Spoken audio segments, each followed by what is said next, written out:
నమస్తే అన్న అందరికీ నమస్కారం.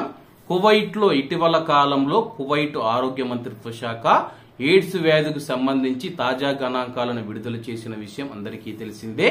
అందులో 100 మంది ప్రవాసులు ఉంటే ఆ యొక్క 100 మంది ప్రవాసులను కువైట్ దేశం నుంచి బహిష్కరించామని చెప్పేసి, అలాగే 165 మంది కువైటీలు ఉంటే వారికి చికిత్స ఇస్తూ ఉన్నట్లు ప్రకటించిన విషయం అందరికీ తెలిసిందే.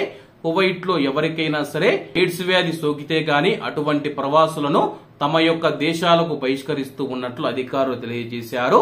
తాజాగా ఆరోగ్య మంత్రిత్వ శాఖలోని ఎయిడ్స్ కార్యాలయ అధిపతి డాక్టర్ సారా ఆల్ కబాందీ గారు స్థానిక మీడియాతో మాట్లాడుతూ, కువైట్ లోని కువైటీ పౌరులందరికీ ఎయిడ్స్ చికిత్స ఉచితంగా అందించబడుతుందని చెప్పేసి, ఎయిడ్స్ ను ఎదుర్కోవడంలో మరియు ఈ ప్రాంతంలో సోకిన వారికి సంరక్షణ అందించడంలో కువైట్ అత్యంత అభివృద్ధి చెందిన దేశాలలో ఒకటని చెప్పి ఆమె ప్రకటించింది.